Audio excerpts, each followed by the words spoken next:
It's important that we not have landfill space that's devoted to that.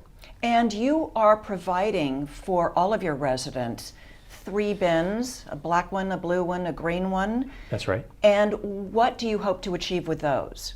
Well, so from a diversion standpoint, what we want to do is keep as much as possible from going to the landfill as garbage.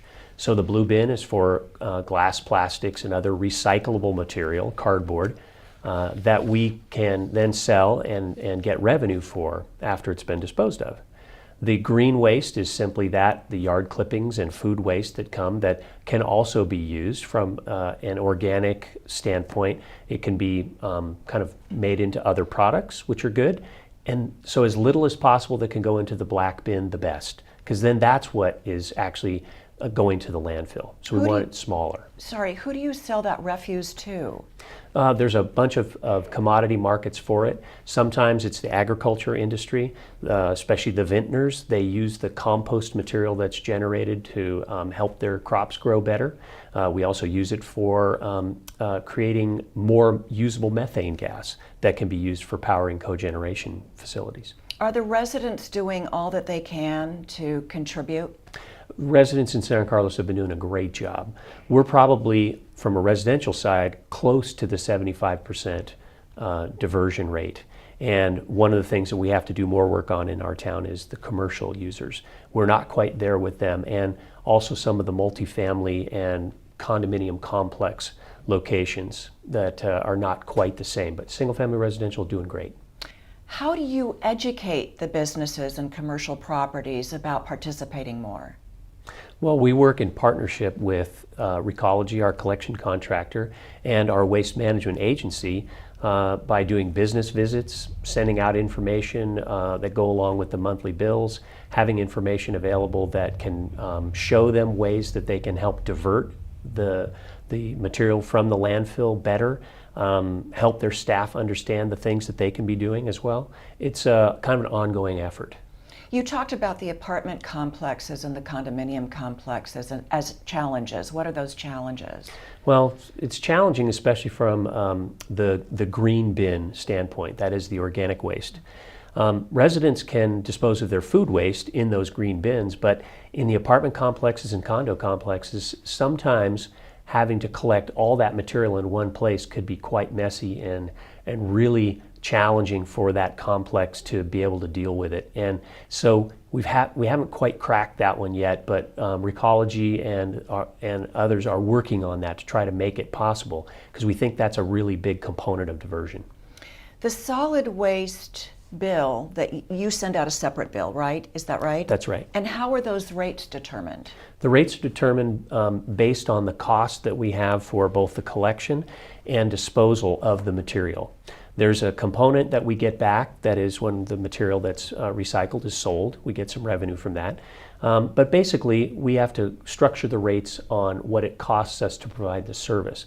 That's a component of Proposition 218, which was passed a number of years ago, to help make sure that agencies are charging rates that are appropriate for the service provided. And do you negotiate a certain length of that contract with them? We negotiated a 10-year contract with our current provider, and we're about halfway through that right now, and we've had some really good customer feedback and satisfaction with the job that they're doing. And they're a very highly professional group that has lots of experience in waste management, and so we are getting really good ideas from them and good strategies. Can rate hikes occur within that 10-year, or we have 5 years left on the contract? Can rate hikes occur then? You know, yes, they can. And basically, they are the sort of inflationary cost increases that occur. They are allowed a certain percentage to increase per contract, but some things like fuel cost and disposal costs and other kinds of things like that can sometimes change. So we have to be flexible in that way. And yes, rates can increase year to year. Yeah, because the fuel costs are always fluctuating. We can never predict those. That's right.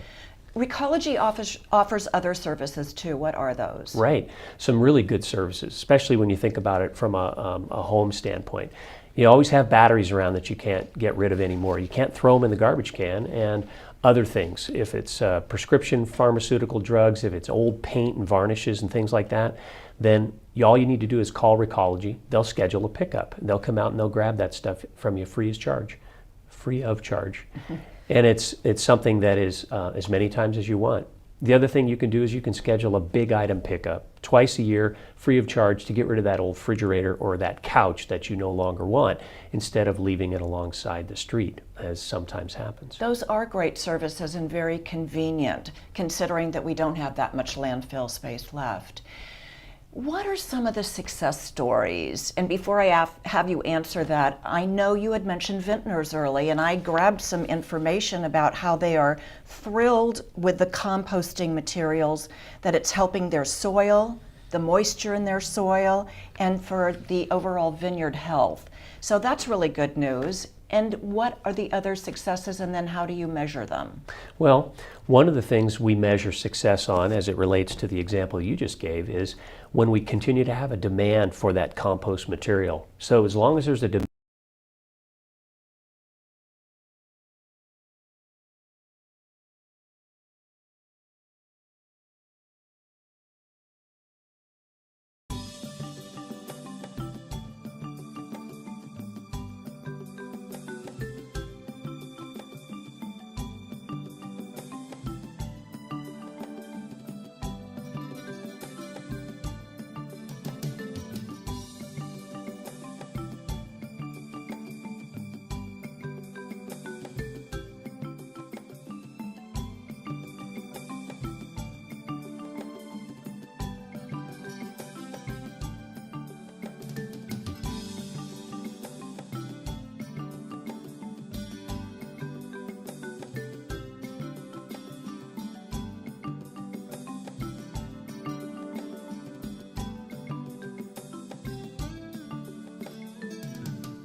Good evening, everyone. I will now call to order the City of San Carlos City Council successor agency to the Redevelopment Agency Housing Authority regular meeting.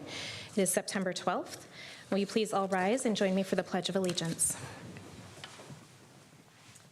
I pledge allegiance to the flag of the United States of America and to the republic for which it stands, one nation, under God, indivisible, with liberty and justice for all.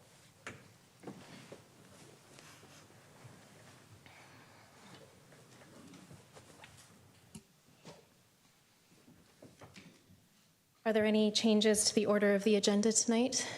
Nothing from staff this evening, Madam Mayor. Thank you. Anything from my colleagues regarding changes? Okay, seeing none, we will now move on to presentations. Our first item is to present a proclamation declaring September 15th to October 15th, 2022 as Hispanic and Latinx Heritage Month.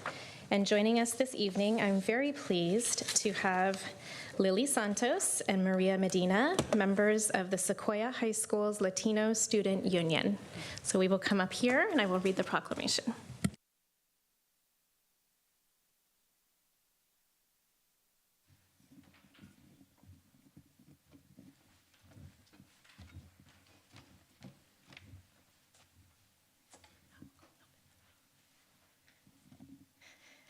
Okay. Thank you both for being here tonight. It's a real treat to have our youth here representing. So I'm going to go ahead and read the proclamation. This is declaring September 15th to October 15th, 2022 as Hispanic and Latinx Heritage Month. Whereas Hispanic and Latinx Heritage Month celebrates the histories, cultures, and contributions of Americans whose ancestry can be traced to over 20 countries in Latin America, including Mexico, Central and South America, and the Caribbean. And whereas the observation began in 1968 as Hispanic Heritage Week under President Lyndon B. Johnson, and in 1988 it was expanded by President Ronald Reagan to cover a 30-day period and enacted into federal law, calling upon all the people of the United States to observe this time with ceremonies, activities, and programs. And whereas the Hispanic and Latinx population of the United States totals over 62 million people, making it the largest ethnic or racial minority, and whereas Hispanic and Latinx Heritage Month is a time to honor the invaluable ways Hispanics and Latinxes have contributed to our common goals and to celebrate their distinct cultures. And whereas the nationwide observance theme for Hispanic and Latinx Heritage Month 2022 is Unidos, Inclusivity for a Stronger Nation. And whereas celebrating Hispanic and Latinx Heritage Month reinforces the need to welcome diverse voices and perspectives in decision-making processes, thereby working towards a stronger, more inclusive, and more prosperous tomorrow for all. And whereas the City of San Carlos is strengthened by the variety of ethnic, cultural, racial, gender, and sexual identities of its residents, all of which contribute to the vibrant character of our city of good living. Therefore, be it proclaimed that I, Sarah McDowell, Mayor of the City of San Carlos, on behalf of the entire City Council, hereby designate September 15th through October 15th as Hispanic and Latinx Heritage Month, and urge our community to join together to welcome new voices to the table and celebrate their contributions to our country. So this is for you. Mom, do you want to take a picture?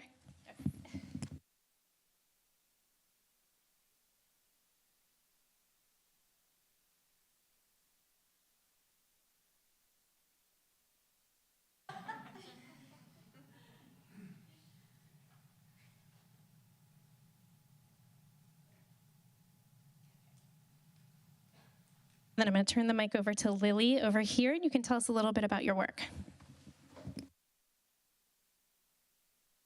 Okay. My name is Lily Santos. I'm the president of Latino Student Union at Sequoia High School. I've been president for about 3 years now.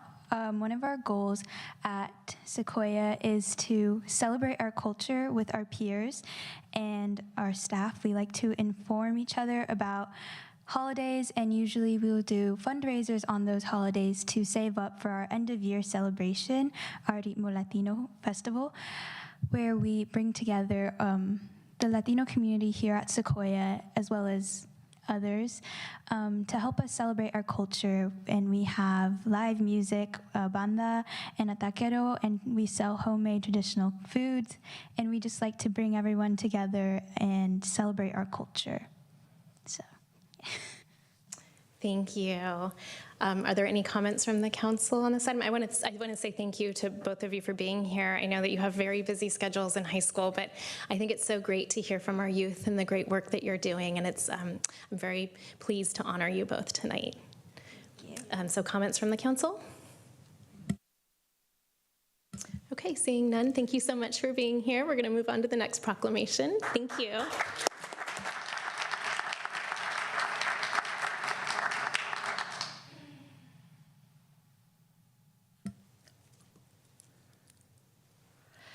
Okay. So our next proclamation is presenting a proclamation designating September 22 as Suicide Prevention Month.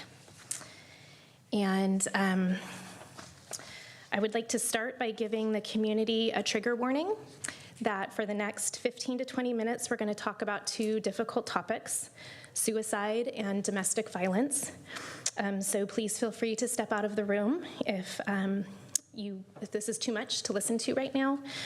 You can mute your Zoom or turn down the volume on your TV for about 15 minutes.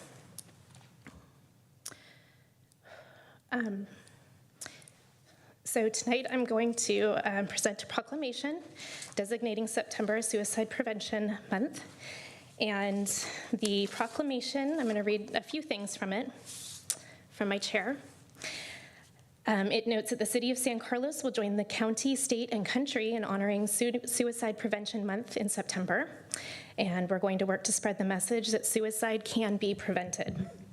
And it notes that in 2021, 54 people died by suicide in San Mateo County, which marks a 34% decrease from 82 in 2020. And the San Mateo County Star Vista Crisis Hotline received 12,297 contacts in 2020. In July 2022, Star Vista received a 10% increase compared to July 2021, likely due to the debut of the 988 number on July 16th, which we're all really thrilled that that happened. Go to the next photo.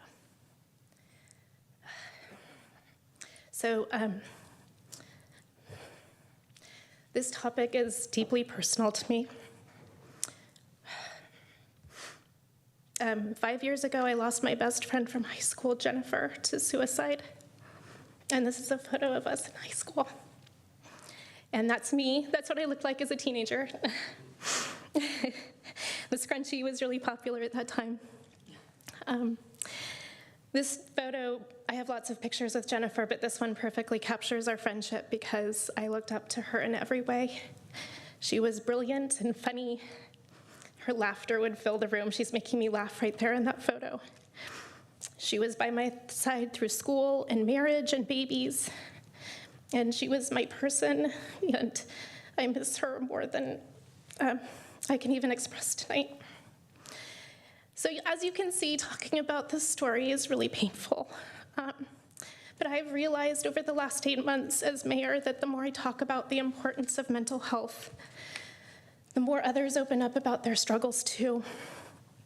And where there is discussion, there is an opportunity to share resources and share help. And we can all take action to prevent suicide. So on the next slide, there are several resources that I want to share tonight. And it's important to remember these 3 steps. And these steps are all from the website suicidispreventable.org. The first is to know the signs. Most suicidal people show signs that they are thinking about suicide, which can be anything from changes in sleep to giving away possessions to sudden mood changes to feeling hopeless. And at this point, we must speak up. We have to find the words, which is the second step in that slide. And this is the hard part. We have to ask directly, are you thinking about ending your life?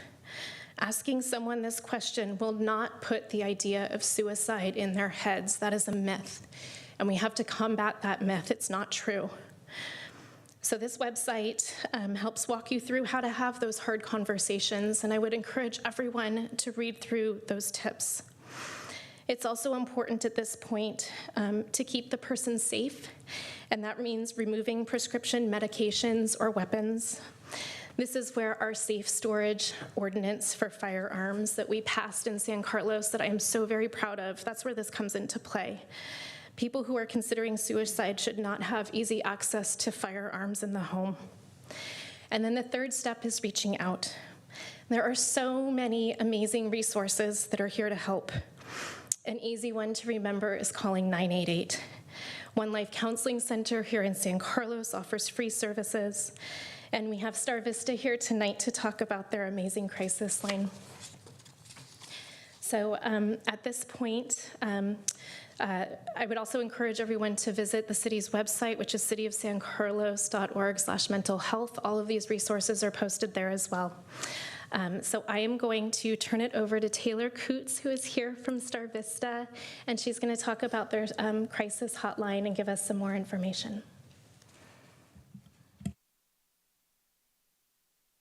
Hello, everyone. First and foremost, thank you, Mayor McDowell, for sharing your story and your bravery for just putting the words to end stigma. I really appreciate you being direct and taking the time out to share these words with us and this experience with all of us, so thank you. Everyone, my name is Taylor Coots. I am the program manager of Star Vista Suicide Prevention Hotline, and I'm here to chat with you a little bit today about our hotline and 988. And I said, there's a clicker. Oh, wonderful, thank you.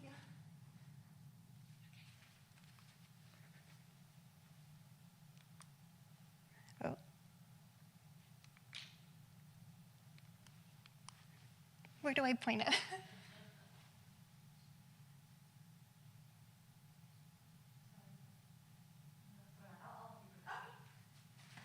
Thank you.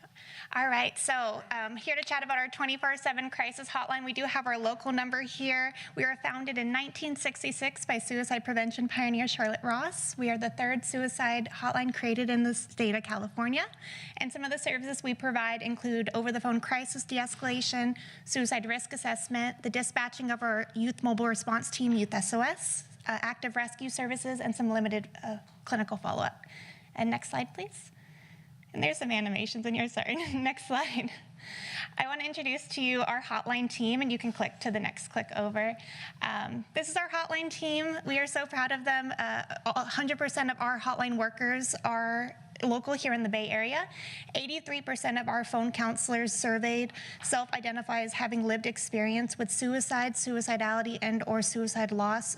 I share that because a lot of people think that maybe the counselors don't know what they're going through, but I do feel very confident that if you call, our counselors do act and serve from lived experience. And next slide, please.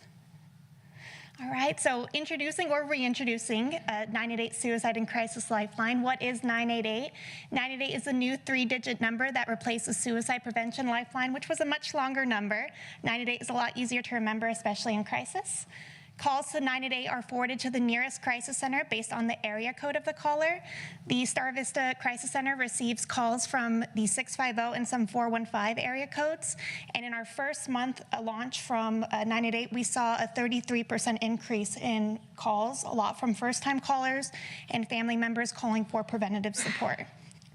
And 2 clicks, please. There you go. I also want to share our transparency page with you all. It was published September 1st, and if I can get the next click too, please. Thank you. This increases transparency on how our crisis services operate. We also combat 988 misinformation on this site and provide clarity on what active rescues are and what they look like for our crisis center. And we are the first agency in San Mateo County to summarize county crisis response services, as you see in this flyer here. So you can see that by visiting sanmateocrisis.org/transparency. And next slide. All right, and speaking of crisis response, I wanted to invite you all to our 2022 Reimagining Mental Health Crisis Response in San Mateo County. This is the first time that all of these leaders in crisis response and mental health will be here together. It is a webinar. You can register by the URL on the screen. And we will be chatting about what currently crisis response services look like in our county and what we reimagine them to be in the future. All right. And that's my presentation. Thank you so much. You can stay up there. I'm going to bring you your proclamation.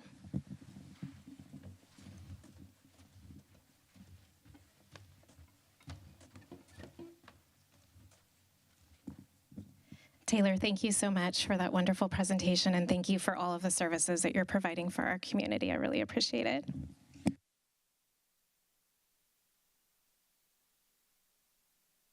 Come over here.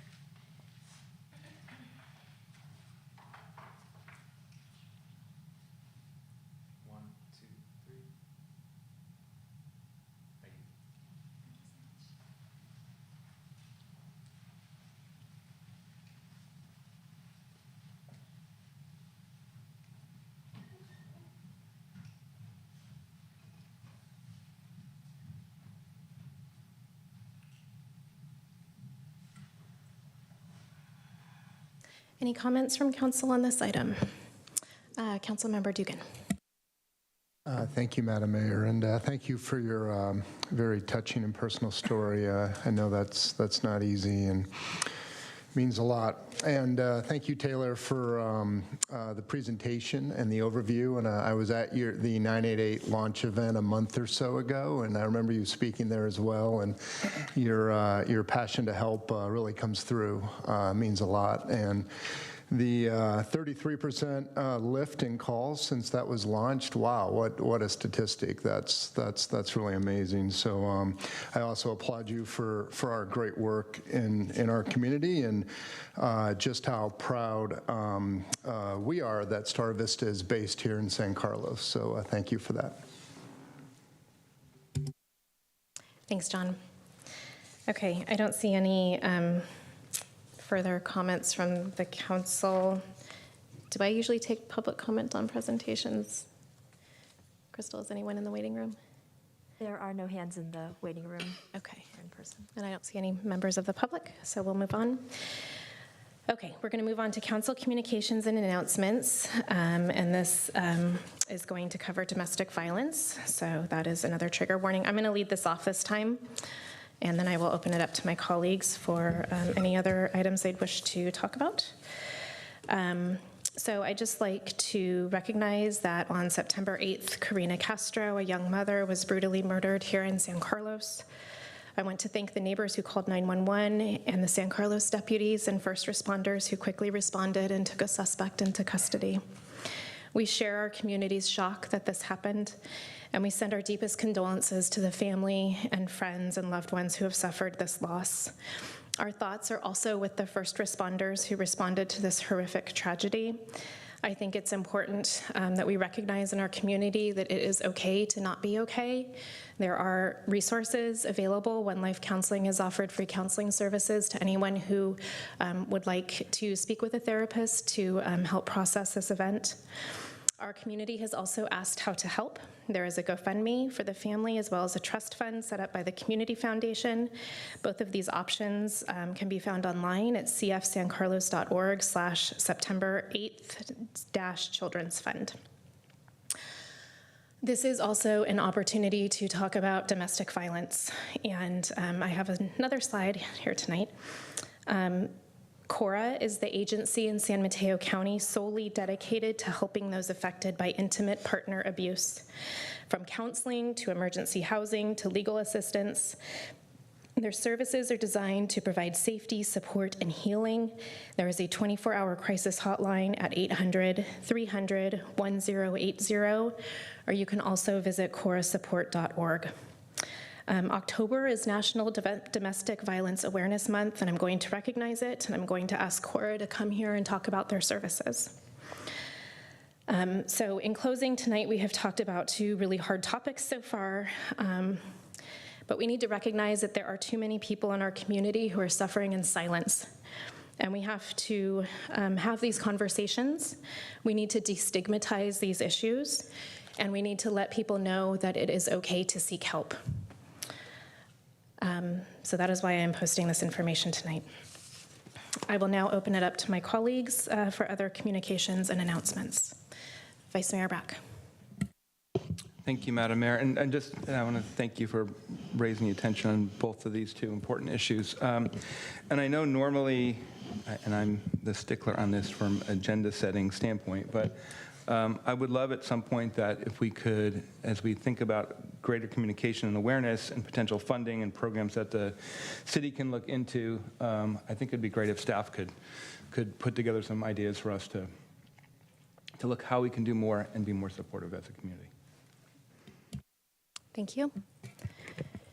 Any other communications or announcements this evening from the council? Okay. Seeing none, I will now open it up to public comment. Persons wishing to address the City Council on matters not on the posted agenda may do so at this time. Please note that each speaker is limited to 2 minutes. If the item you are speaking on is not listed on the agenda, be advised that the City Council may briefly respond to statements made or questions posed as allowed under the Brown Act. Crystal, is anyone in the waiting room online? There are no hands from Zoom, but we do have a comment card from the public here. Mark Olbert, if you want to approach the podium, please. Welcome, Mark.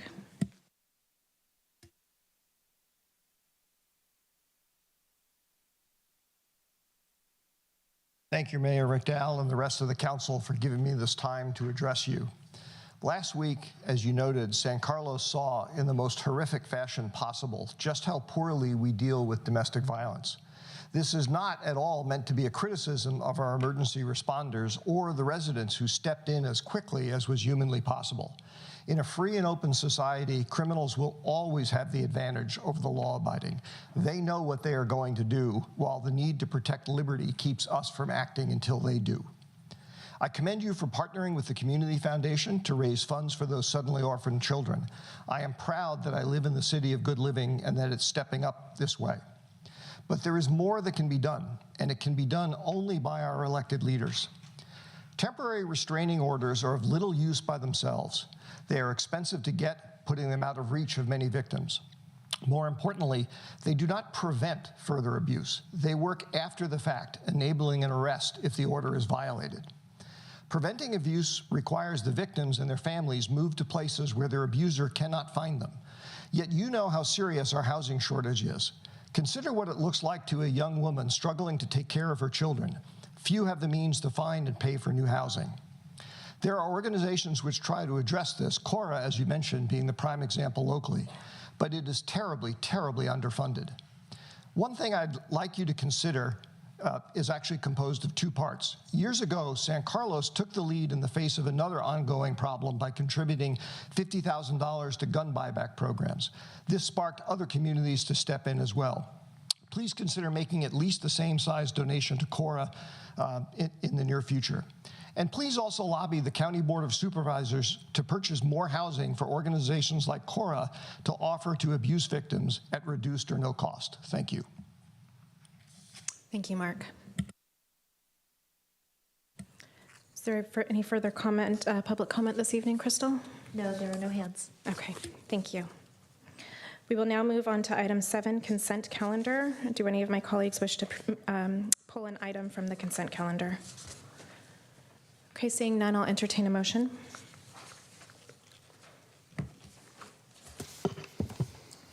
Madam Mayor, I'll move to approve City Council consent calendar items A through H and item I, adopting ordinance number 1588, an ordinance of the City Council of the City of San Carlos, amending ordinance 1240 for the planned development zoning district for the property located at 1087 Old County Road, APN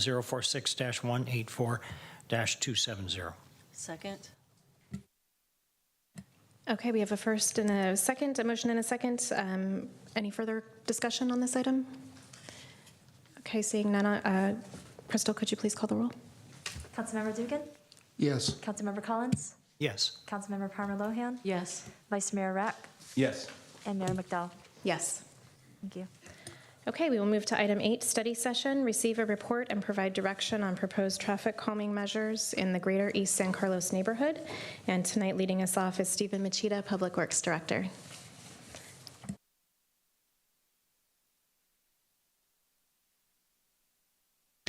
Good evening, Madam Mayor, City Council members, Stephen Machida, Public Works Director. So what's before you tonight is we're going to have a little discussion in regards to the traffic calming measures that in the Greater East San Carlos neighborhood, or GESC. So just really quickly, I wanted to summarize some of the things that we have accomplished or have done. So as you know, the Greater East San Carlos neighborhood, or GESC, actually had prepared a proposal where they wanted to create a partial closure or perhaps even a full closure of some of the streets, namely McHugh, Montgomery, Cherry, and Hall streets, that would limit cut-through traffic on these streets and divert some of the traffic onto the other streets, such as East San Carlos Avenue, Terminal, and Tanklage. So what you see on this slide is kind of the GESC's proposal, and this is what they originally had submitted to the city, where, again, they wanted to actually prohibit any access onto these 4 streets, again, McHugh, Montgomery, Cherry, and Hall, from Old County as well as industrial. So you may ask, well, how do the residents actually gain access if they can't take from Old County and industrial? And so they would actually use East San Carlos, Terminal, and Tanklage, and then ultimately use Bayport to access their homes on those 4 streets. However, if they wish to leave those 4 streets, they would be able to leave their streets onto Old County and industrial as they would normally. So just a really quick timeline of what we had talked about. So basically this item was presented to the TNC, or Transportation Circulation Commission, in September 21st of 2021. Staff actually had some additional outreach within the Greater East Side neighborhood on March 3rd, 2022, and then went back to the Transportation Circulation Commission on March 15, 2022 for further discussion. Ultimately, this item was brought to the City Council on May 8th to actually have further discussions on the GESC proposal. So at the May 9th City Council meetings, staff expressed certain concerns about the partial closures. I think, namely, it's kind of how are you dealing with some of the waste collections and some of the safety issues that it presented, as well as some of the other delivery services, such as the post office and other kind of services that they're provided within the neighborhood. So at that meeting, the City Council had asked that staff should expand the area to really include not only some of the residential neighborhoods, but also some of the businesses on Tanklage, Terminal, and East San Carlos. And Council also directed us to actually to get more public outreach, as well as study some other alternate solutions that perhaps other cities might have utilized. So what's before you on this slide is kind of the postcard that was sent to all the highlighted streets, or the residents and businesses on the highlighted streets. So that would be Bayport Court, McHugh, East San Carlos, Montgomery, Cherry, Hall, Terminal, Tanklage, as well as Bayport. And so basically this postcard was actually sent to all the, if you had a business or residence on any of the streets, you would have received this postcard. So as you can see in the bottom left-hand corner, we originally actually had prepared to actually do 3 meetings, where 2 meetings would actually be in person and 1 meeting would be actually via Zoom. However, prior to this first meeting of June 21st, we actually heard from some of the residents that, could we also have another Zoom meeting? I think the concern was still with COVID, and people really didn't want to actually go to an in-person meeting. So we actually accommodated their request. And so we actually had 4 meetings. We had 2 Zoom meetings and 2 in-person meetings. So as part of the public outreach, staff created this website, so cityofsancarlos.org/GESC streets. We actually made 384 postcards, of which 250 residents and 134 businesses. As I mentioned earlier, we added a 4th meeting, and that would be the Zoom meeting, as a result of the request from some other members of the community. We had about 24 people attend the 4 meetings. This meeting was actually facilitated by a facilitator, Sean Pano, who we all know. And we also had our transportation consultant present to answer any questions that might have come up during the meetings itself. So the first 2 meetings, again, one was a Zoom meeting and one was in person. The intent there was actually to kind of really listen to what the community had to say. What were the concerns? What were the issues that they really felt? So we were really intending to actually develop any type of solution. We wanted to hear what the neighbors had to say.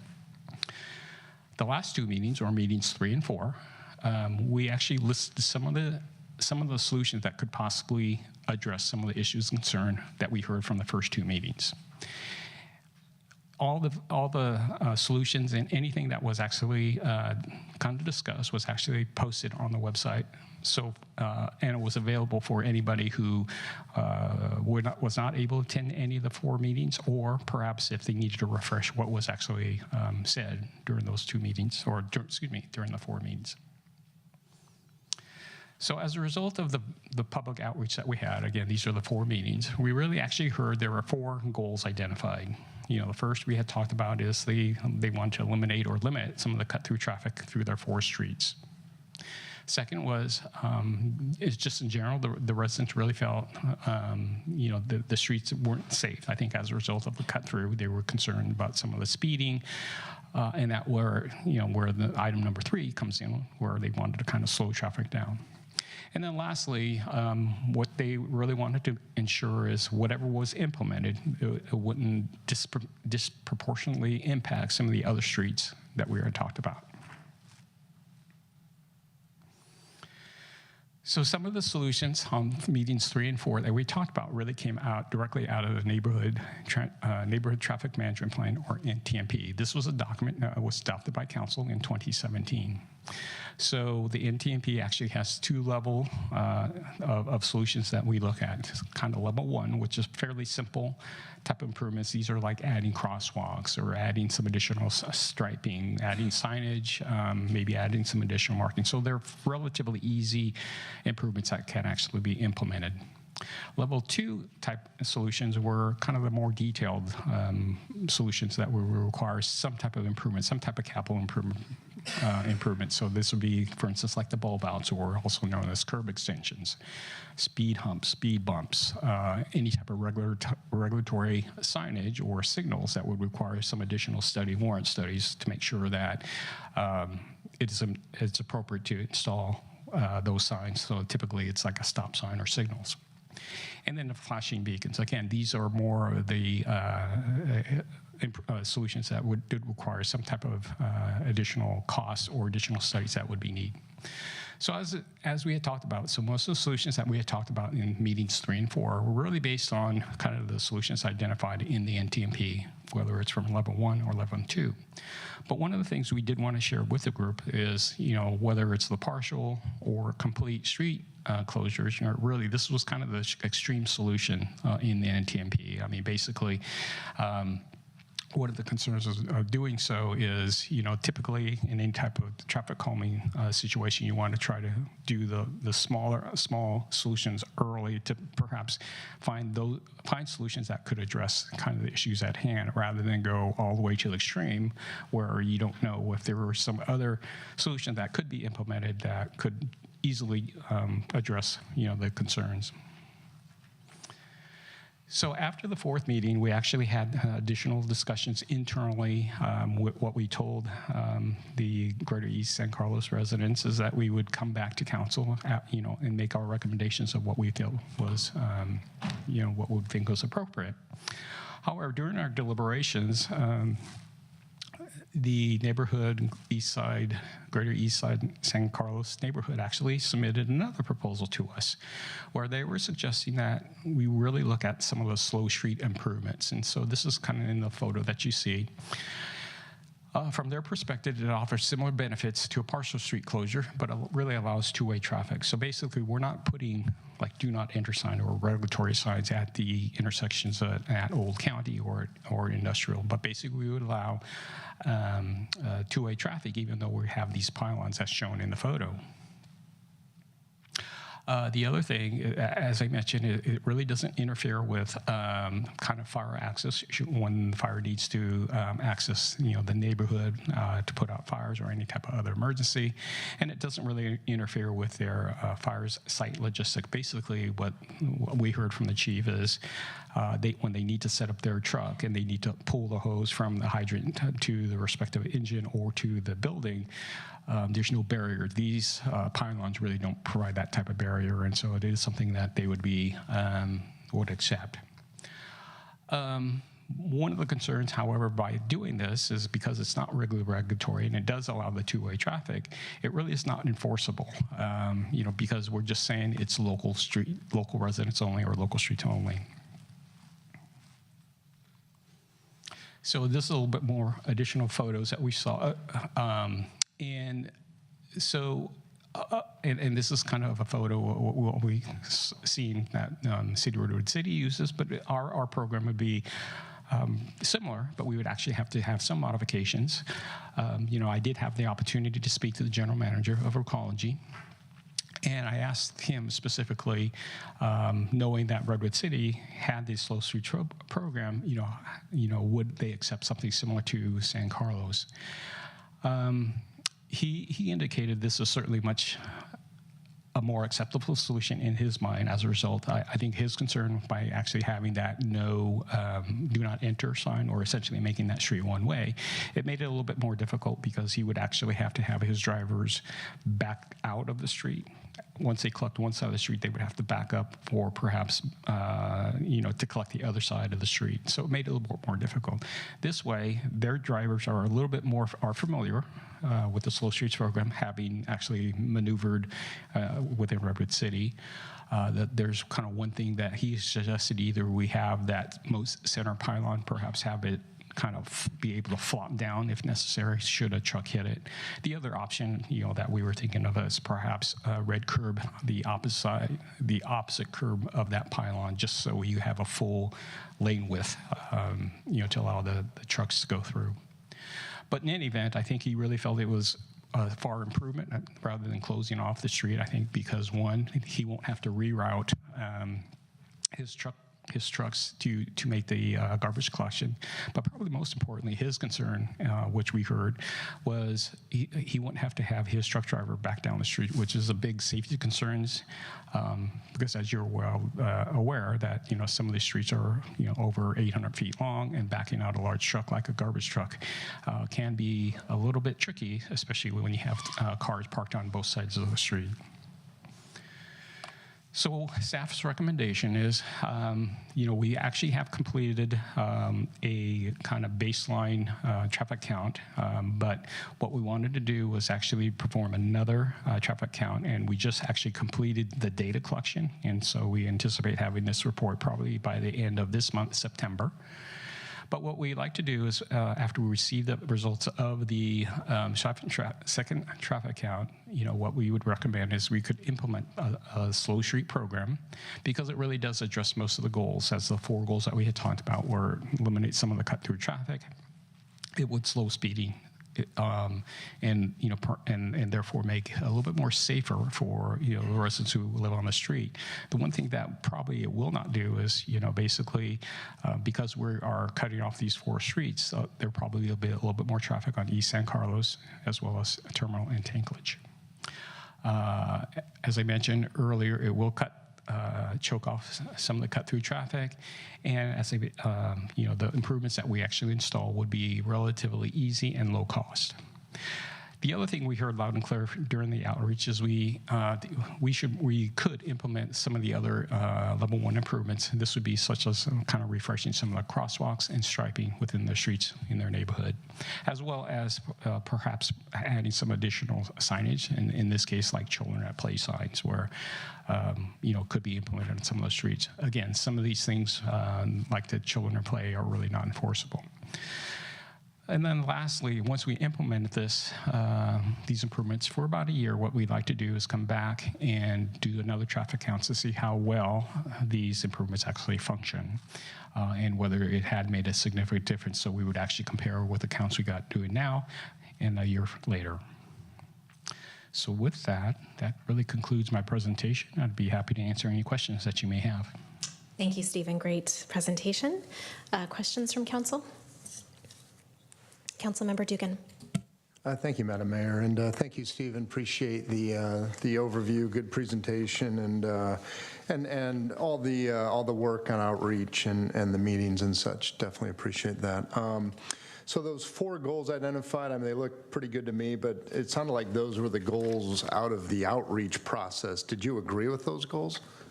I think we did. I think, one of the things, the end goal, what we heard loud and clear from the residents is, they were concerned about cut-through traffic. Kind of the preliminary counts, we were kind of questioning, so that's why we wanted to actually do the secondary. But sometimes, the perception of actually people speeding versus, we couldn't, necessarily put our finger on it. But we really felt that, some of the speeding and some of the slowing the traffic down, knowing that this neighborhood on the east side, or that whole area, if you will, bounded by Holly, Industrial, Britain, and Old County, it's going through a major transition. And so, actually trying something kind of made sense. Yeah, appreciate that. And do you think this will touch all 4 goals, or, do a pretty good job of getting us there? I feel confident that it will actually touch maybe the first 3 goals. I think the 4th goal might be a little bit tricky, because if we kind of eliminate some of the traffic on the 4 residential streets, any other vehicle or traffic movement will actually go either onto East San Carlos Terminal or Tanklage. So they may experience a few more trip volumes.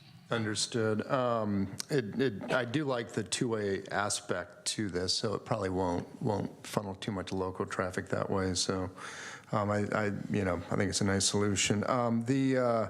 So all that outreach effort, get 24 people at 4 meetings. That's always a little frustrating. But once a known solution is identified, often people get more interested. Are we going to, before this is finally approved, I know this is a study session, are we going to then tell the neighborhood, what we're thinking of doing, and what's that going to look like? Well, I would guess that there probably are some of the neighbors on at the meeting time, and they'll probably share. But certainly that's what our intentions. One of the things I would like to do, because this is on our formal CIP project, what I would like to do is kind of make the assessment of the type of improvements that we're going to need, how we're going to lay it out, and then come back to this council to actually have, approve the project as well as the budget, so that we can actually implement these improvements. Good. Just as that comes around, I'd encourage us to do a little bit of outreach. Thank you. Vice Mayor Beck. Thank you, Madam Mayor. Stephen, thanks for the presentation. I guess I would sort of echo John's concern about just having 24 people respond when we had such outreach. I know there were a number of, we had a petition with a lot more signatures of people interested in doing something, so I know that there is more interest in that community than just a 24. I guess one question I have is just on the traffic study. I guess, we did one study, had minimal cut-through traffic. I think there was some concern from the neighborhood association that maybe it wasn't accurate or reflective of today's situation, today's traffic. And what are we doing to change to kind of make that? Do you feel like we'll have a more robust study? What's going to be different than the last study? So the prior study that we actually had was based on kind of cell phone data, and that just kind of tracks, basically, but it doesn't really track where they're going. So if they could tell whether you're outside the neighborhood going through the neighborhood, you could tell, but it doesn't necessarily tell you which route you're going to go. So what we're currently doing, or what we just completed the data collection, is we actually had cameras at these 8 intersections. And basically that would actually make that determination, and then we actually have kind of the consultant kind of review the data and make that determination. So if this car, some of the bigger concern was if a car perhaps did not go down McHugh, but they went down McHugh, then down to Bayport, then to Cherry, then to, how would that capture? It wouldn't necessarily capture, but by actually having the cameras, they will, be able to, and having a real person kind of review the data, it would make that determination of, okay, this car, started outside the neighborhood and followed this route, so there is a level cut through. So by having that tracking with the license plate, you can see kind of more in and out versus someone who's stopped for a couple hours, maybe when, right. So you can determine that. Okay. And then I know you looked at a couple different options of things, and I guess I'm curious from a study standpoint, why we didn't look at a couple different options, like pick speed bumps for one street and slow streets for another, so we kind of had a better sense of what might work better. Was there a reason that we didn't take that approach? I think, we actually look at that, and that is something that, we were actually going to consider until we actually had a little bit more robust discussion internally.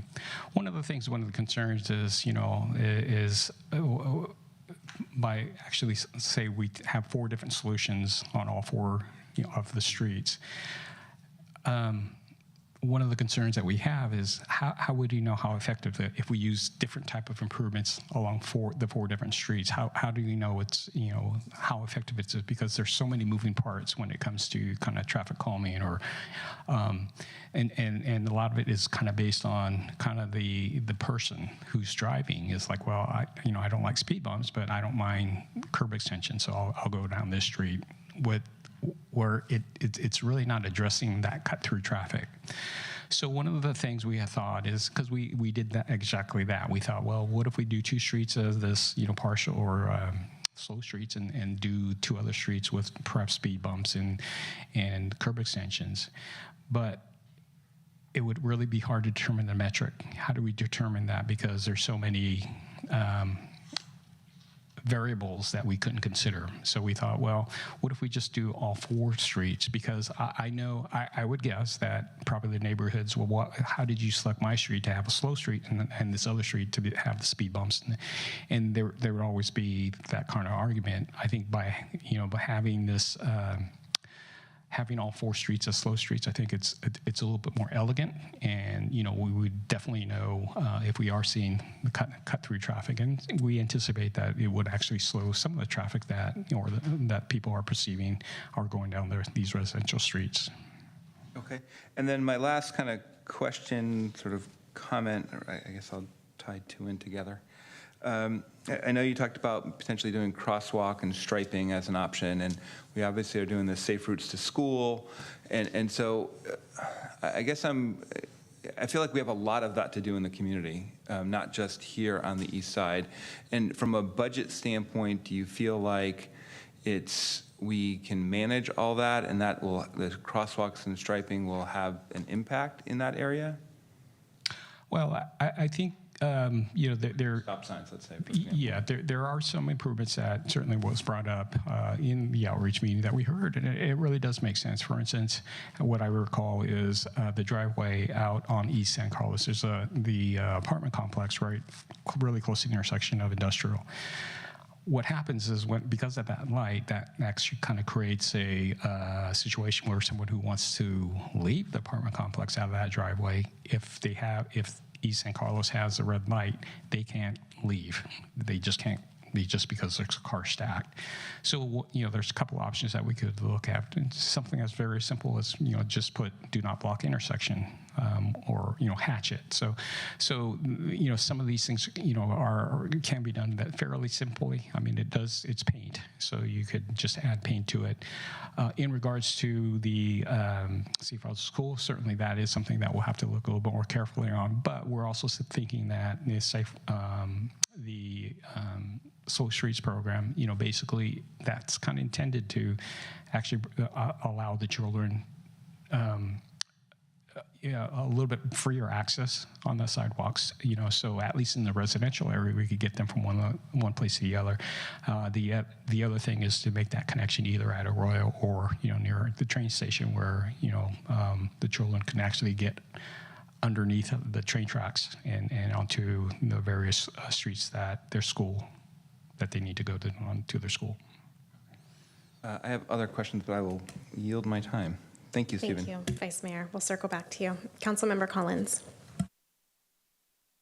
Thank you, Madam Mayor.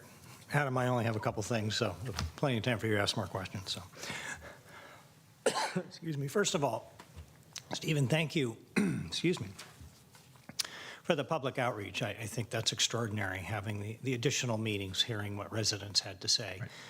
It seems to me that, if I may, it's not only me. Certainly, the city manager's office and played a big role, and so of helping kind of foster the outreach. So I wanted to make sure that the city manager's office is recognized, as well as our facilitator and our consultant. So. Agreed. I just appreciate the entire outreach process by everybody involved. There are really no perfect solutions. I think this is it's a good first step. We'll find out how it works. The concept of slow streets, I realize it's not enforceable, but I can't speak for anybody else, but my own personal experience is that it does have an effect. It does slow down traffic. It does force people, well, I guess maybe force isn't the right word, but it makes people think twice about going down a street. And there were slow streets on my commute when I was working and in the last couple of years, and I didn't go down those streets, even though I could have, but it's just that psychological impact that I appreciate. So I realize this is a work in progress, and we're going to measure this as we go along, but that's all I had to say is that I appreciate your efforts, and I'm sure that we may have some comments from the public that will cause us to think about some other things that we might want to discuss in the future. So thank you. Thanks, Ron. I have a couple questions, and then I'll turn it back over to the Vice Mayor if he has more questions. Stephen, you mentioned the time frame for budgeting and kind of taking a second look and bringing something back to council.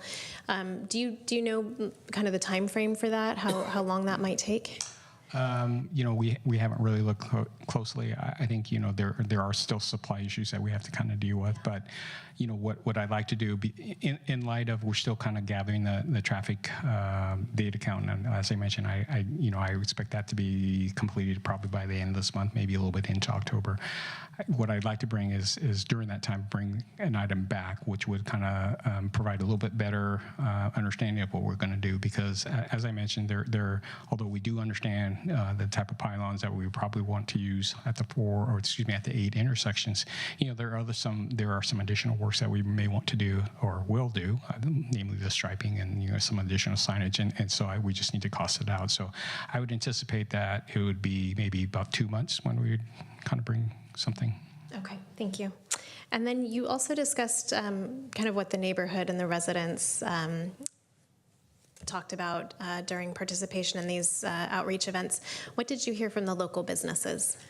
So there are some businesses, they actually had some concerns, because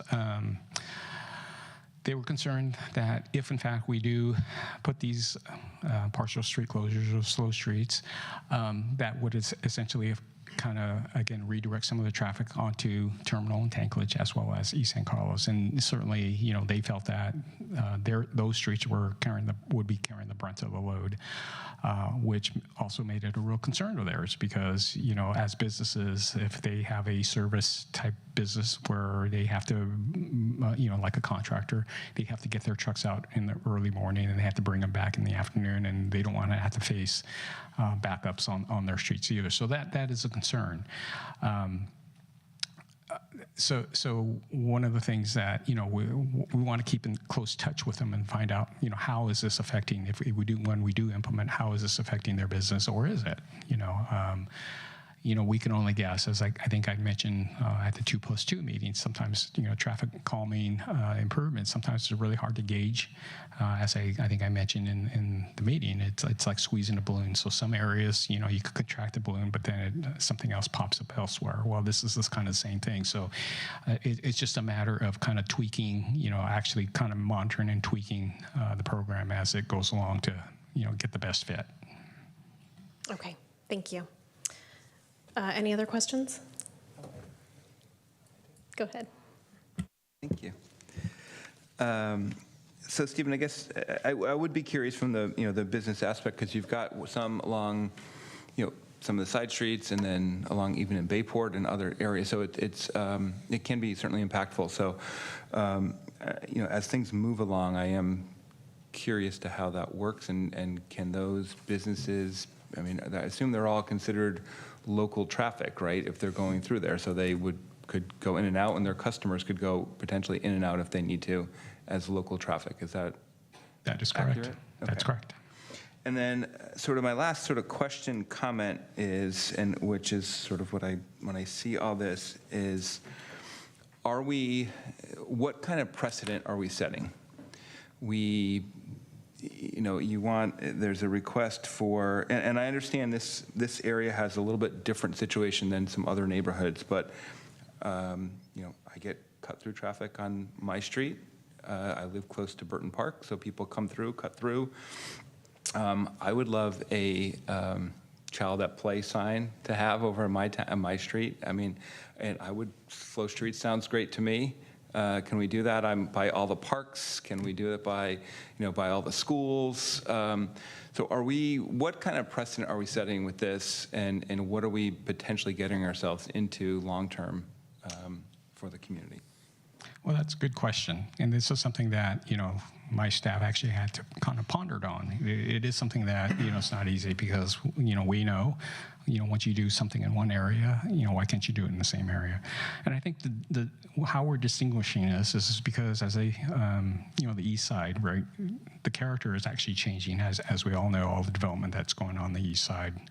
And so, what we're trying to do is kind of make some adjustment to maybe eliminate some of the cut-through traffic, that kind of the non-residential traffic that they would normally see. Now it's really as it relates to businesses. So, but if you were to look at, say, a 100% residential neighborhood and wanting the kind of same, that's a little bit different character because we're not changing the residential character of the neighborhood. Basically, there's no new commercial businesses going in or industrial businesses going in. Basically, the residential, it's solely a residential street. So, we would possibly consider that, but but it'd be my recommendation if in fact another residential neighborhood wanted to do a slow streets, that we would still want to go through the NTMP process where we look at, some of the level 1 or level 2 improvements before we actually go into the slow streets program.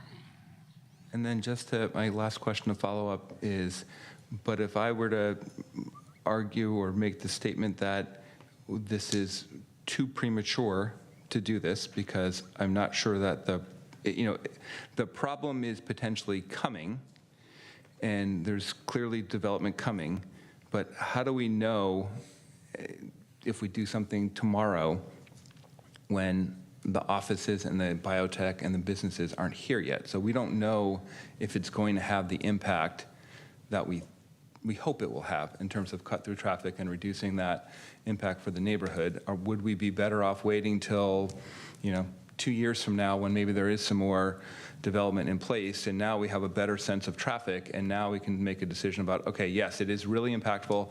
This cut it back by 30%. This is a great way to go. Okay.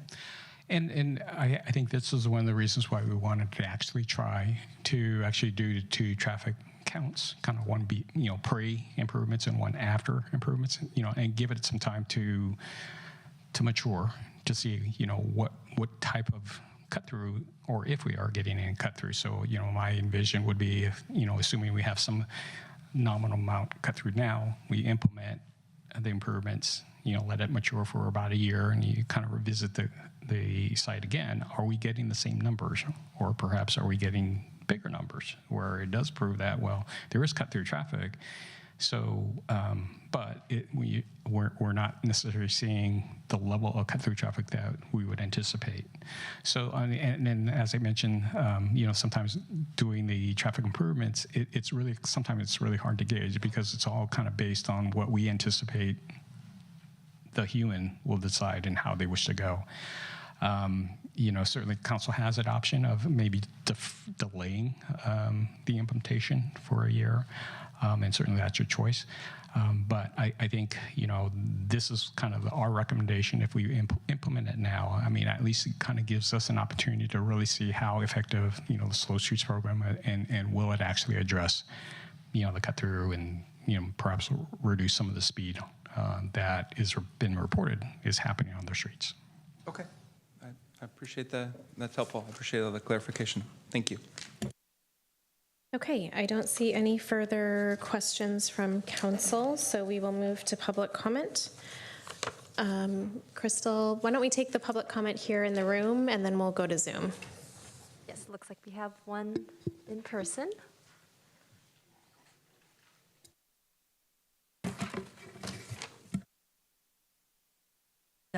I'm not used to talking in public, and I don't really care to do it, so I'll just do the best I can. I would just... Would you mind introducing yourself first, please? Pam Thank you. Conchi. My husband and I were longtime residents of San Carlos, over 20 years, raised our children here. Recently moved because we're empty nesters, but our business is still here, and we're on Terminal. Our building goes from Terminal to Tanklage. Having been there for 11 years, I can tell you that nowhere near the study that needs to be done is being done. We need to have a much longer time of studying it. Right now, you still have COVID. I can tell you that pre-COVID, the Google buses all used Terminal because Holly is too backed up. So it's in the morning for 2 hours. It's in the 3 to 5 for 2 hours. The Google buses use that as their throwaway. Not only that, every business on that street has semis that make deliveries all day long. So there are many, many times on Terminal that it is a one-lane street because the trucks are parked right in the middle and you have to go around them. To put more traffic on Terminal is, I just don't even see how they can even fathom that that would be workable for anybody, not for the businesses. Our business, luckily, because we are Terminal to Tanklage, if Terminal got too busy, we could have our clients come on the Tanklage side. We don't like to because that's our shop side. Terminal is our office side. That's where we have our parking lot. That's where we like people to come. There's many times they can't get through because there'll be 2 semis. You've got UPS, you've got Federal Express, you've got Google buses. It is crazy. I will tell you one thing. I would like you to look back and find out when those residential homes started to become impacted, because someone decided to put an island with trees on Old County Road where you're coming down when you want to go onto Holly, which then made it into a very small one lane. You can't get into the turn lane to make a left on Holly if people are wanting to go straight on Old County Road. And that backs up every day, and everybody and their mom, myself included, cuts through the residence now. You cut through the residential roads so that you can pass up all the cars that are backed up. So I think if you look back, you might see a correlation there. Maybe we need to take that out and make that 2 lanes again, because it's a real bottleneck there. Anytime, like I would say from probably about 4:15 to 5:30, it's just backed up block after block after block, and you will see roads of cars down those residential streets because they're trying to cut in and not have to wait. So that is something to look at as well. So as far as I'm concerned, there's not been near enough studies done on, you cannot siphon everybody down Terminal, and you certainly can't count Tanklage, you have to go down Terminal to get to Tanklage. So it's not like that's a through street from Industrial to Old County. So I just don't think there's been near enough study on Terminal done. And it's really, really upsetting. And I'm clearly going to have to get more of our neighbors involved in this, because we already all have issues. And I can't see where, and then you've got biotech coming in. Yeah. And when we moved in 2011, I had to pay $4,700 to City of San Carlos because they told me they were going to use that money to improve Holly or Britain. They were going to try and improve everything. Nothing's been done, so I'm assuming that's just still sitting somewhere. But the answer is not to just say, let's all have it go down Terminal. Okay. Thank you. We didn't have the timer on, but I assume that's been 2 minutes. So thank you very much. Is there additional public comment? Okay. If you could introduce yourself and then fill out the speaker card afterwards, please. My name is Mike Kachi, and I actually went to one of the meetings in the city, and you probably had less than 24 people, because I think a couple of those people were on Zoom as well, so you probably had less than 20, not 24 people, and it is disappointing. One of the things I asked for was a traffic study on East San Carlos Avenue and Terminal, because that wasn't done. It seems like the city doesn't care about the industrial part of that section. It's just about the homeowners. Because I would like to know how many cars go down Terminal and East San Carlos Avenue, and the speed, actually. And I was wondering if you guys have thought about maybe instead of having that biotech company dump out in Old County, maybe making a one-way road. I think is it Brandon, the one next to it? And have that one way, 2 lanes, and a stoplight, and then, you know, the left-hand lane has to take a left on industrial, the right-hand lane has to take a right on industrial, instead of dumping thousands of cars on Old County Road. You're going to have issues. I understand progress is progress, but there should definitely be some more thought about it because it's going to be heavily impacted. That's all. Thank you. Thank you for your comment. Okay, I don't see any other members of the public in person, so we'll move to Zoom. There are no hands on Zoom. Okay. Oh, actually, 2 just shut up right now. First one up is Dimitri Vanellis. You should go ahead and be able to unmute. Yes, hi. Can you guys hear me? Yes, thank you. Hi. So I think that this is a good first step in addressing the cut-through traffic that's occurring through the residential neighborhood. I would suggest that we also look at Bayport to see whether or not it would make sense from just on the residential side to think about including the slow streets pylons on certain intersections there. So I think, you know, as a pilot program, as we've been discussing for quite a while, this is a pilot. We're looking to see how this works. So I support this. I'm not sure what the comments are with you know, terminal and tanklage. There's certainly going to be a lot of increased traffic as a result of the biotech. So you know, we're all going to have to put our heads together as a community to figure out how to best ameliorate and mitigate those issues. But we think this is a good first step to see how things work, and we support this recommendation. Thanks. Thank you, Dimitri. Thank you. Next up is Jennifer Rosie. Yeah, hi. Thanks for taking my comment. I just wanted to say thank you for the community engagement. I understand that the turnout may not have been as high as you had hoped, but keep in mind the mailers did come out a little late, and then there were meetings during a COVID surge and during the summer when a lot of people were on vacation. But I know that there are a lot of people that support this in the neighborhood, as evidenced by our petition. I do think if you do another community outreach in the future, maybe doing it closer to our home might be helpful too, like at the Loyola place there. But anyways, I just want to say thank you. And I will echo what Dimitri just said. I think it's a good first step, and I appreciate all of the work on that. Thank you, Jennifer. Thank you. Next up is Greg Walker. If you can go ahead and unmute. Great. I want to say thank you. My name is Greg Walker. I also live on Cherry Street. And I want to say thank you for all the research and the public outreach and all that. That's been really good. Unfortunately, I wasn't able to attend the sessions. I was on vacation for all those session times, but I would have been there if I could have been. I also want to just echo what Dimitri and Jennifer said, that this is a good first step. And I like that we're doing a more detailed traffic study that's looking very specifically at the issues that we concern and really dealing with the speed and cut through. I have driven around where there's slow streets, and it does definitely make you think twice about going through there. And in terms of just traffic on like Terminal and Tanklage, I know for me, I generally use East San Carlos to exit because there's a stoplight. So I generally exit the neighborhood through there. So we may be already seeing some of that traffic, at least on East San Carlos, out of the neighborhood since there's a stoplight there, and it makes it so much easier to turn on industrial.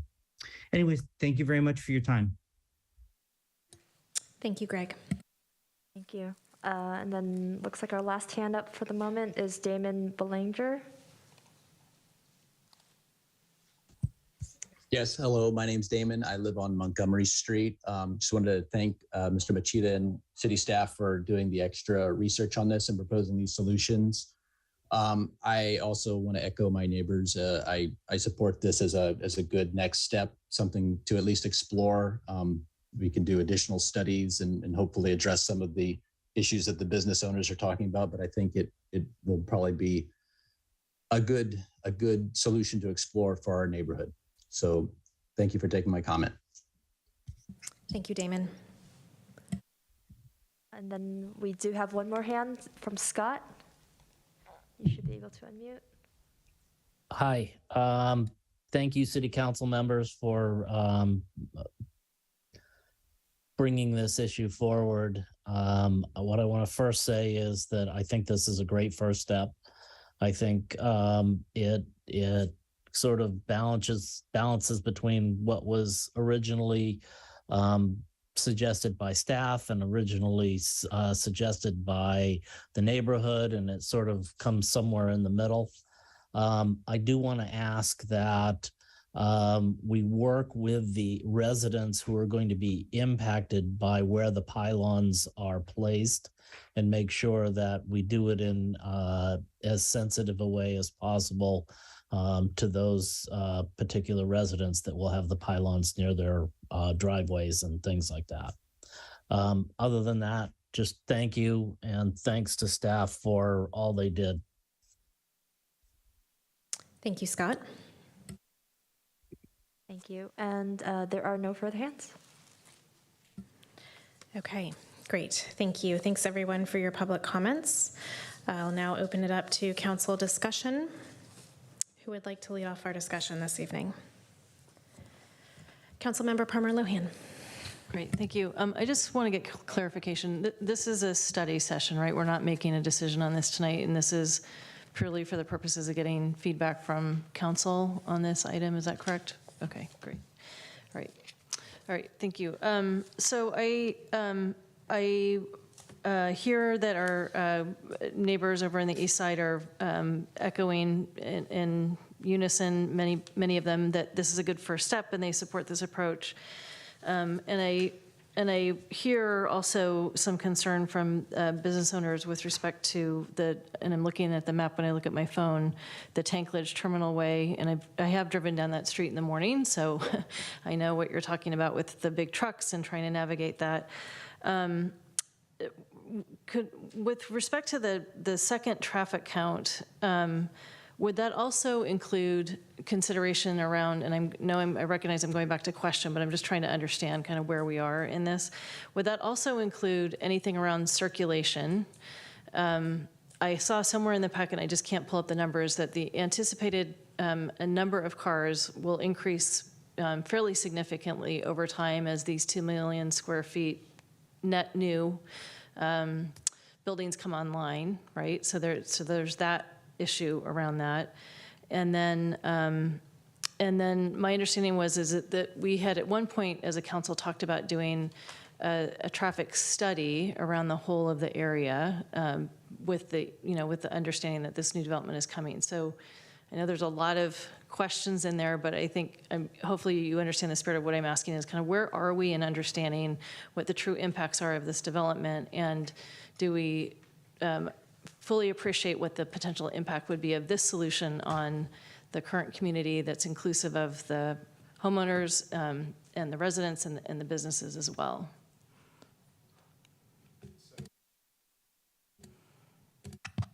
So, yeah, the second study, the traffic count study, really is just kind of focusing more or less on the residential. It doesn't really include. However, the overall traffic study that we're looking at for the entire area is taking into account, of what are the impacts on the entire kind of neighborhood within the streets, not only residential but also the other business, other streets, as well as Old County Industrial Road. So in fact, we are having kind of discussions with kind of the traffic consultant in regards to and looking at with the other developments going in and asking questions and seeing how how all this fits together. As you can imagine, because there's so much activity going in there, it's like kind of fitting puzzle pieces together. It's not always easy, but it does take a certain amount of kind of repetitive kind of evaluation or review, and then sometimes you do have to tweak certain things over and over, to kind of get the right fit, if you will. So it is going to be challenging. There's no doubt about it, because it is really such a small area within so many streets involved. I guess the one thing that I can say is that, between planning as well as public works, we are looking at that from not only from kind of the residential standpoint, but also from the larger area, to make sure that, we do have a solution that, would be acceptable. Okay, thank you. Vice Mayor Beck. Thank you, Madam Mayor. And I guess I have kind of a comment question. So I appreciate all the feedback and everything and what we're looking at. And so I think we're looking at a pilot, so I think it's worthwhile to kind of move forward on things. I would be, as you kind of look at things, figure out between, I'm just thinking randomly, like the children at play signs, you've got businesses, and so how you kind of manage that, and how you place that, or whether we place those, is I think something I'd be interested in. And then I guess long term, as we think about this, I'm just wondering on some of the streets that would empty out into industrial. Do we think long term that we would want to, force right-hand turns only, right? So that would mean less people would want to come up that way to make a left-hand turn to get onto the freeway, right? So if we had a barrier like we do on El Camino, and it's only limited areas, then you're not going to have those left-hand turns coming out, so people are going to be less likely to want to cut through, I would think, because if people are emptying out in Old County, right? So I just think we should look at both overall the short term and some of these softer solutions, but then also looking at, really when we do that study, what are we doing long term to really address the influx of traffic, and how do we make maybe some harder decisions around things like that. And I know that may impact the residents more, but that may have a bigger impact overall. So thank you. Thank you, Adam. Councilmember Dugan. Thank you, Madam Mayor. I'll just say, echo many of the thoughts and concerns of my colleagues. What I'll just say is I'm glad to see that, this has been evolving with all the input from our community. I'm glad we're not looking at, hard one-ways and hard, blockages on our roads. I like the more trial aspect of what's being considered here. But now that we have something more specific in mind, I just want to make sure we get good, solid outreach so that all the concerns that are out there are definitely heard now that, people have an idea of what's actually being considered. I think we'll hear more voices, and I hope, we can hear from our community prior to us being asked to make a final decision on this. Thank you. Great comments, thank you. I'll chime in and say that I appreciate staff's work too. I think all the outreach was really valuable. I understand that summertime was a difficult time to meet, but given that the Transportation and Circulation Commission looked at this issue a year ago, it seems like we've been grappling with this for quite some time, so I'm happy that we're bringing forward an idea. I think a pilot is just that, it's a pilot. We can see how things go. It seemed like there was many signatures on the petition. I can understand an increase in traffic. We have one life sciences development already open. We have construction traffic going through that area quite a bit, and I agree that that area is has its own unique circumstances in San Carlos. It is not like the neighborhoods across El Camino. So I'm glad. I look forward to hearing back from staff on moving this forward. Are there any other questions? Oh, and I do also want to just be cognizant of our businesses too, and look forward to their continued input as well. Councilmember Palmer Lohan. Yeah, thank you. So just to kind of follow up my question with my perspective on this, I would agree that I think getting more data and trying to understand and anticipate what is expected, right, in terms of the increased traffic circulation and working across stakeholder groups, inclusive of the businesses, to understand how this could impact that. And I also appreciated the comment about the island on Old County Road. I don't know what the history is behind that. It does look really nice, but I did also observe that traffic backs up there at high volume points of day, and I can see where that might be also contributing to the issue of pushing people into that neighborhood. So I think my thought here is continue to work with the community and get more data and input, and then kind of come up with a holistic solution that we can pilot early on before it becomes a real issue. Thank you. Thank you, Laura. Okay, any other further comments? All right, thank you, Stephen. We will now move on to item 9A, new business, consideration of adopting a resolution appointing the Community Foundation of San Carlos to collect donations for victims of crime in San Carlos, and that will be presented by Jeff Maltby, our city manager. Thank you, Madam Mayor. The item before you this evening was a last-minute addition to the council's agenda this evening. It came for a request was made by the Community Foundation to add this. Has to do with their foundation status and how they collect donations after the tragic killing of Miss Karina Castro.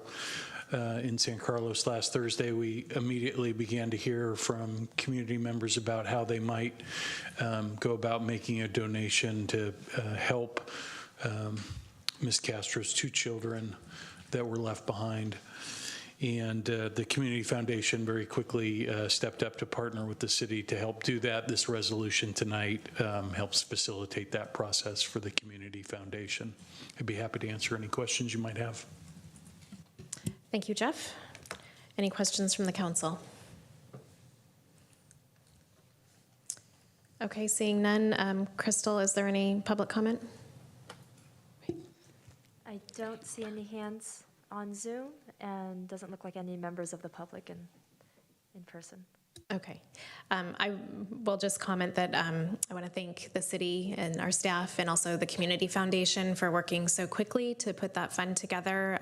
In typical San Carlos fashion, as Jeff mentioned, there were a lot of people who wanted to help and who are reaching out now. So very much appreciate that collaboration.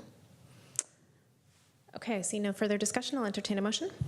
Madam Mayor, I move to adopt Resolution 2022-98, a resolution of the City Council of the City of San Carlos appointing the Community Foundation of San Carlos to collect donations for victims of crime in San Carlos. Second. Any further discussion? Seeing none, Crystal, could you call the roll, please? Councilmember Rack? Yes. Councilmember Dugan? Yes. Councilmember Collins? Yes. Councilmember Palmer Lohan? Yes. And Mayor McDowell? Yes. Okay, thank you. We'll move to item 9B, consideration of adopting a resolution authorizing the city manager to enter into a professional services agreement with Perkins & Will for consulting services to prepare a Northeast area specific plan pursuant to the City Council's strategic objective for the Northeast area, develop a plan in response to continued development interest in the life sciences and biotechnology sectors, and develop policies and strategies to incorporate housing as part of this new development in the amount of $1,422,182, and authorizing a contingency in an amount up to $77,818. And with us tonight is Lisa Porras. Thank you. Good evening, Madam Mayor. Good evening, council members. It's a pleasure to be here. I think this is my first time before the council in person in almost 2 years. Great to see you all in person. So the item before you is a proposed professional services agreement between the City of San Carlos and Perkins & Will for consulting services to prepare a specific plan for the Northeast area. Staff is recommending the City Council authorize the city manager to execute a contract with Perkins & Will in an amount not to exceed $1.5 million. A total of $1.5 million was secured for the project back in March 2022 with the adoption of the mid-cycle budget adjustment for fiscal year 2022 to 2023. The impetus for this work stems from a City Council strategic objective to work with the residents, property owners, stakeholders, business owners, committees, commissions, the Chamber of Commerce, and all other interested members of the community to develop a plan in response to continued development interest in the life sciences and biotechnology sectors, and develop policies to incorporate housing as part of this new development. The intent of the specific plan is to maximize the city's ability to shape infrastructure, urban design, transportation, circulation management, and mobility, service provision, open space, community facilities, both existing and future land uses, including looking at housing, to establish complete neighborhoods, bolster economic development, community benefits, and zoning changes as new office development is added to the area. The purpose of the Northeast Specific Plan will be to create a plan for this anticipated new development and to explore housing as a new use within the area with the overall goal of creating a vibrant mixed-use community that incorporates both existing and potentially new land uses. The plan will also address environmental remediation and the aging infrastructure in the area, as well as flooding along Belmont Creek. The specific plan study area would be bounded by in the north at the city limit lines with the city between the city of San Carlos and Belmont, to the west by Old County Road, to the east by Highway 101, and to the south, incorporating the heavy industrial land uses just south of Taylor Way that wrap around the neighborhood to the south. So the process to select a firm to assist the city with this work included the release of a request for proposals. This RFP was released at the end of May, and proposals were due at the end of June. The city received a total of 4 submittals that were reviewed by an interdepartmental panel here within included city staff from different departments. And we decided to interview the top 3 firms, which is described further in the staff report. And this slide here shows our regular selection process and the selection criteria that we use to select a firm. Upon the review and interviews that were completed, the interview panel found that Perkins & Will's experience and work on 5 other very, very similar projects that are most relevant to the work that we're looking at to meet our objectives was very much carried through in Perkins & Will's proposal and their direct experience. And in addition, the city had recently completed work with this firm to successfully complete our Eastside Innovation District Vision Plan, which did receive an award of merit by APA and was completed on time and within budget. So the overall scope of work to develop this specific plan for the Northeast area is quite comprehensive and includes 11 discrete tasks that are outlined in the staff report and then described in further detail in the attached proposal.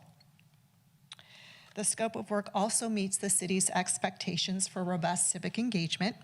The proposal includes development of an outreach program that will reach, educate, and engage the community throughout the specific plan process. And this will include establishing a project logo, a project website, 3 community workshops, several online surveys, stakeholder and focus group meetings, including working with the elected officials. We've seen in the past the requests for one-on-one meetings, so we wanted to include that within this specific plan process. That's included in the scope of work, as well as a couple of study sessions with both the Planning Commission and City Council, and including presentations for the adoption process that is required and goes through the Planning Commission and the City Council in developing a preferred and adopting a final specific plan. So as I mentioned before, the very key objectives are to explore the introduction of housing and really set new land uses within the area, looking at both what's existing today and what we would like to incorporate into the future. It would also likely require a general plan and zoning amendments, a general plan amendment because currently housing is not permitted within these particular land use classifications and zoning designations. So we would need to do that, as well as set development standards for future development and how the city would like that to occur.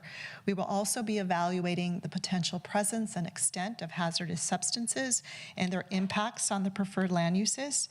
The plan will also address dated stormwater and sewer infrastructure and what would be required to be updated to meet the needs of the future land uses anticipated in that specific plan, and then respond to flooding within Belmont Creek. So the overall approach that the consultant team is thinking about is to really look at this in the context of 3 themes, including looking at this as an emerging district that will be shaped by many voices, how it can reconnect to the larger community of San Carlos, and then leading with resilience. The timeline to complete this work would be 24 months with anticipated adoption by October 2024. To meet these objectives, the Perkins and Will team assembled a high-caliber, multidisciplinary team, including 6 sub-consultants, which consist of Aaron Welch Planning to assist with general planning matters and general plan amendments, BKF Engineers, David J. Powers to help us with the environmental aspect of this work, Nelson Nygaard, who are really esteemed and experts in transportation and traffic planning, strategic economics to help us with market analysis, and then Plan to Place, which are professionals in civic engagement. So once again, the recommendation before the City Council this evening is to adopt a resolution that would authorize the city manager to enter into a contract with Perkins and Will in an amount not to exceed $1.5 million. This concludes my presentation, and both Al Savay and I are here tonight for any questions. And in addition, before I close, Geeti Sawal with Perkins and Will is also available tonight and is attending remotely. So before I close, I would just like to invite Geeti to say a few words. Geeti? Thank you, Lisa, Madam Mayor, and respected council members. I simply want to say hello and share my and the Perkins and Will team's eagerness to bring our expertise to this project and work with the city again. We are really looking forward to it. Thank you. Thank you, Geeti. Thank you, Council. Okay, thank you both. Questions from Council. Vice Mayor Rack. Thank you, Madam Mayor. Lisa, thanks for the presentation, and I appreciate the thorough process on this. The one question I have is, and we may not know the answer to this, so I'm sorry, I apologize in advance, but there are 2 pieces of legislation that are going or at the governor's desk that would currently allow by right the rezoning of industrial and commercial properties. So it's AB 2011 and SB 6. So I'm just curious as to whether we feel like, does this impact the relevance of this project, this plan, if these 2 bills get signed into law? I mean, is it, should we be looking at something more modified, or do we feel, and I think there's some exemptions for specific plans. I don't know if our dates are going to fall in place for that, but I would at least would like at a minimum that sort of incorporated into the work that Perkins and Will does as we think through things, if that does get signed into law. But and I don't know if you've looked at that at this point at all, or if Geeti has, or Al, or anything with those 2 particular bills. Thank you, Vice Mayor Adam Rack. Yes, staff is familiar with this piece of legislation, and I think we had some initial analysis or a write-up done by one of the members on our team within community development. So this would absolutely need to be looked at as part of the plan. We're following that closely as far as the intricacies and legality of the pieces and specific plans. If there's any sort of exemption for that, I would defer to our city attorney. But as we look at the legislation that is coming through and looking at the directive, which is to explore housing, which has been, directed by the council. So we will be doing that anyways, but we will absolutely need to take a look and make sure that we are consistent with state law, and then how we might want to apply that from a land use perspective into the specific plan area. I don't know if Al, you'd like to add anything? No? Great. Thank you. All right. Thank you. I appreciate it. Thank you, Vice Mayor. Councilmember Dugan. Yeah, thank you, Madam Mayor, and thank you, Lisa. Solid presentation, and really don't have many questions at all, but this one occurred to me. Perkins and Will's approach, and maybe Gidi can best answer this, but the first two made a lot of sense, but what does leading with resilience mean as far as our planning consultants' approach to this project? No, I would like Gidi to answer that question. Sure, I'll definitely take that. Council member, when we look at specific plans, it's an opportunity for us to kind of think holistically, and this is a large area. And knowing that there is work that's going on in Belmont Creek, and there are challenges around creek flooding and sea level rise. So resiliency is about being able to bounce back and function, be back to functioning normally when it is hit by either some kind of a stress or a shock. And our hope is that the way we think about the systems in this whole area in terms of civil infrastructure, transportation infrastructure, thinking about just nature and open space and access to parks and places where people can kind of gather and collect. We really want to think about it as a system, and we want to kind of look for a network of ideas that allows the community to kind of bounce back from shocks and stresses if it is subjected to one, and that is built into the design thinking. So it pushes us to think about streets a little bit more robustly. It pushes us to think about open space more robustly. It pushes us to think about community assets and amenities in this, and really look at it to be resilient. Thank you, Gidi. That was a good overview of that, and I understand that, and I'm glad that's top of mind in this area as well. That'll all be very important. And then secondly, the 24-month expected timeline for October of 24. I guess I was thinking we had already started a 2-year clock, several months ago. How does October 24 relate to our current moratorium? Yes, Councilmember Dugan. The moratorium that was passed by the City Council back on May 23rd this year under Ordinance 1582 extended the development moratorium in the Northeast area for the additional period, and it will be in effect until April of 2024. So the normative time for specific plans is generally 2 years. This is what we like to be able to, communicate to the council. This is our target. It could be that we end up completing it a little bit earlier. I mean, we kind of finished up the East Side plan, certainly on time, before time, and within budget. But there's no promises to that. What I would say to you in terms of, kind of like the juxtaposition of those two timelines. Yes, the moratorium will expire in 2024, and if this plan is completed by October 2024, there will be a little bit of a gap. I will attempt to answer your question, and I want Al to come on up and speak, and it looks like maybe our city attorney might have some response to that. But generally, there would be a gap between those two. The primary, one of the key pieces of work for this project will be to determine the level of build out for this area. As the council might recall, the city is at a point right now where it's hit the 2030 general plan build out. So as part of the specific plan process, we will be working together as a community to see how much additional growth we want to have happen in that area. Every project that is proposed in that area will need to be consistent consistent with the general plan and including consideration of the build out. But I think at this point, I'll defer to Greg if he wants to add anything to that. As far as the length of the urgency ordinance, that is, I mean, it automatically, those automatically expire when we enact a new permanent ordinance, so they don't overlap.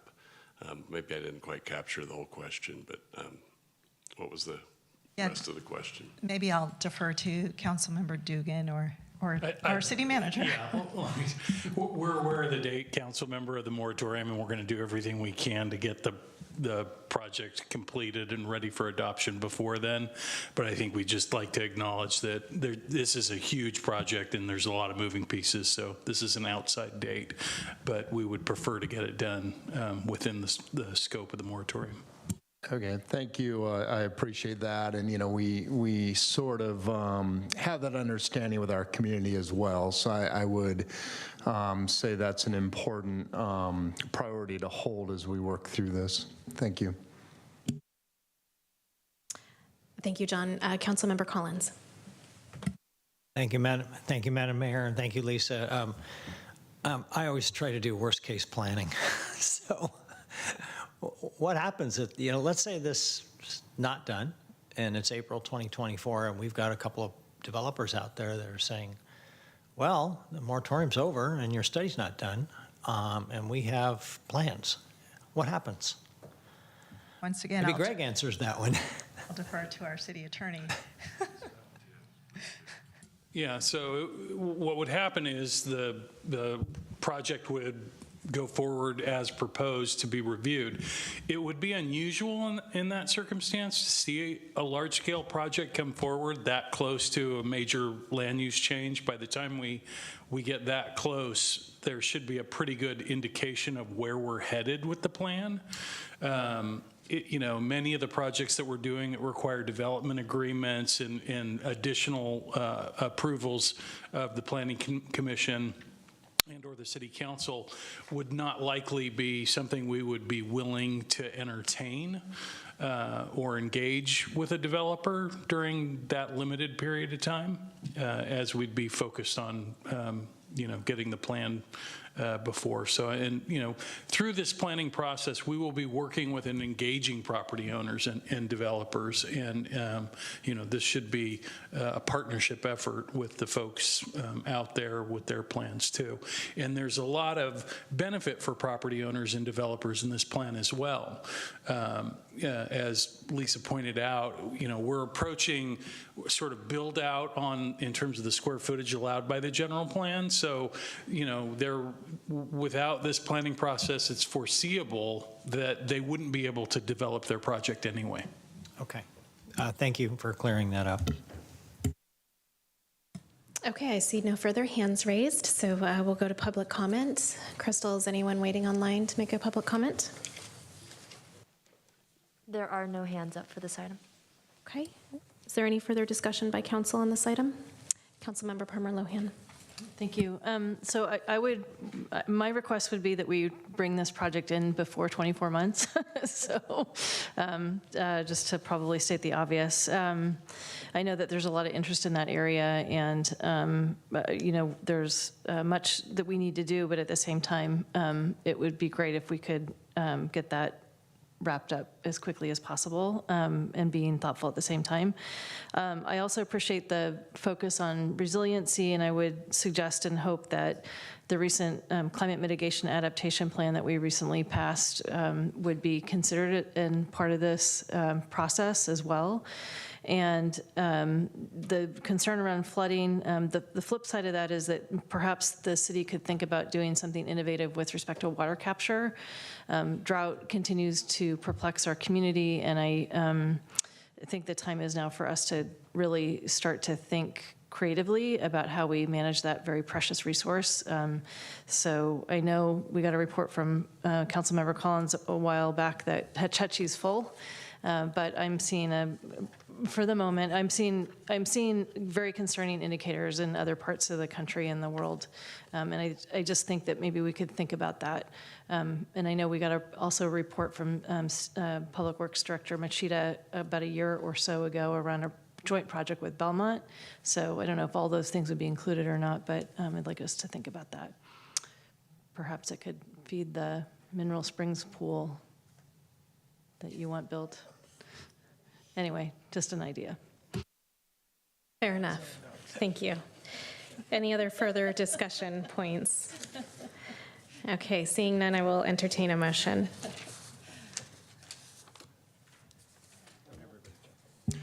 I move to adopt Resolution 2022-99. A resolution of the City Council of the City of San Carlos authorizing the city manager to enter into a professional services agreement with Perkins & Will for consulting services to prepare a Northeast area specific plan in the amount of $1,422,182 and authorizing a contingency in an amount up to $77,818. Second. Any further discussion? Seeing none, Crystal, could you please call the roll? Councilmember Palmer Lohan? Yes. Vice Mayor Rack? Yes. Councilmember Dugan? Yes. Councilmember Collins? Yes. And Mayor McDowell? Yes. Thank you, Crystal. We'll move on to item 9C, new business, consideration of appointing a city representative to the San Mateo County Mosquito and Vector Control District to fill a term ending December 31st, 2024. And Crystal, our city clerk, will be giving us this presentation. Oh, no, it'll be Jeff. Okay. Thank you, Madam Mayor, members of the City Council. Recently, the council did a call for applications and conducted interviews for commissioners and outside appointments. We didn't receive any applications for this particular position. The council asked staff to reach out to one of the commission applicants to offer to them. They turned us down. We took a look at some potential staff folks that might qualify. You have to be a resident of San Carlos to qualify for this particular position. Didn't have any takers there, so we're bringing it back to council for further discussion or to consider appointing one of your own members to serve in this capacity. Thank you very much, and I'm happy to answer any questions you might have. Okay, I see Councilmember Collins.